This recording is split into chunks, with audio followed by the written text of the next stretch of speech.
तुर्की से भारत आ रहे एक जहाज को ईरान समर्थित हूती विद्रोहियों ने हाईजैक कर लिया है। इस शिप में कुल 25 क्रू मेंबर्स हैं, जिनमें यूक्रेन, बुल्गारिया, फिलीपींस और मेक्सिको के अलावा दूसरे भी देशों के लोग शामिल हैं, जो अब हूती विद्रोहियों के कब्जे में हैं। और इस हाईजैकिंग का सीधा संबंध इजरायल और हमास के बीच चल रही जंग से है, जिसके लिए इजरायल ने सीधे तौर पर ईरान को जिम्मेदार ठहराया है। तो क्या है पूरा मामला, आज बात करेंगे विस्तार से। नमस्कार, मैं हूं अविनाश और आप देख रहे हैं अनकट। तो सबसे पहले बात करते हैं हूती विद्रोहियों की, जिन्होंने इस शिप को हाईजैकिंग की है। हूती का संबंध है यमन देश से। यमन मध्य पूर्व एशिया का देश है, जिसका आधिकारिक नाम है रिपब्लिक ऑफ अमन। ये एक इस्लामिक देश है जिसमें शिया भी हैं और सुन्नी भी। सुन्नी की आबादी करीब 60% है, जबकि शिया की आबादी करीब 35% है। और इसको लेकर यमन में शिया बनाम सुन्नी चलते रहता है। लेकिन शियाओं की आवाज को मुखर करने के लिए 1990 के दशक में शिया मुस्लिमों के एक और सेक्ट जायदी ने एक विद्रोही संगठन बनाया। ये वो सेक्ट था जो कभी यमन पर हुकूमत करता था, लेकिन वक्त के साथ सत्ता उसके हाथ से चली गई।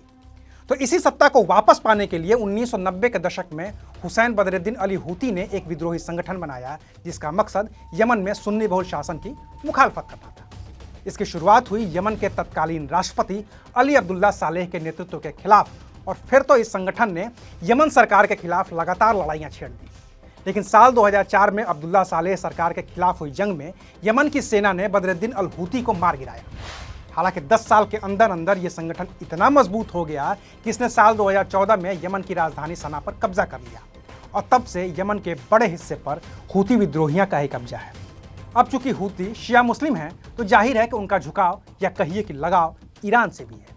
और ईरान एक ताकतवर देश है जो हमेशा ही हूती की मदद करते रहता है। वहीं सऊदी अरब सुन्नी बहुल है, तो हमेशा हूती की मुखालफत करता है। और यही वजह है कि यमन में जो चल रहा है, और जिसके एक छोर पर शिया हूती विद्रोही तो दूसरे छोर पर सुन्नी बहुल लोग हैं, उसे दुनिया के तमाम लोग यमन का आंतरिक विद्रोह न मानकर ईरान और सऊदी अरब के बीच चल रहे छद्म युद्ध का नतीजा मानते हैं।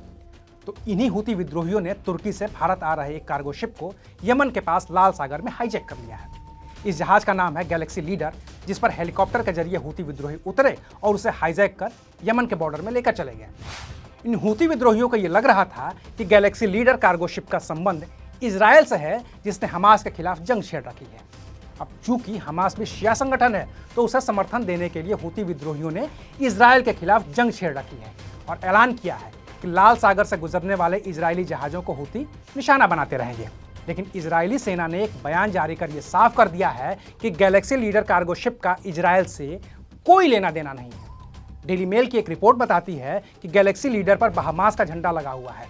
जहाज की मालिक एक ब्रिटिश कंपनी है, और इसमें इजरायल की एक कंपनी अब्राहम अनगर का भी हिस्सा है, जिसने जहाज को एक जापानी कंपनी को लीज पर दे रखा है। ये साफ होने के बाद भी कि जहाज का इजरायल से कोई लेना देना नहीं है, हूती विद्रोहियों ने जहाज को बंधन मुक्त नहीं किया है। वो अब भी उनके ही कब्जे में है।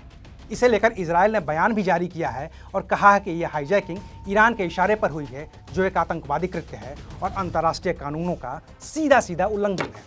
हालांकि तुर्की से भारत आ रहे इस जहाज में क्या क्या था, ये अभी तक साफ नहीं हो पाया है, और न ही भारत की ओर से इस पर अभी तक कोई प्रतिक्रिया आई है। इस मसले पर भारत कब दखल देता है, और क्या उसके दखल के बाद ये शिप बंधन मुक्त हो पाता है, इसके लिए करना होगा इंतजार। तो इंतजार करिए और देखते रहिए अनकट। शुक्रिया।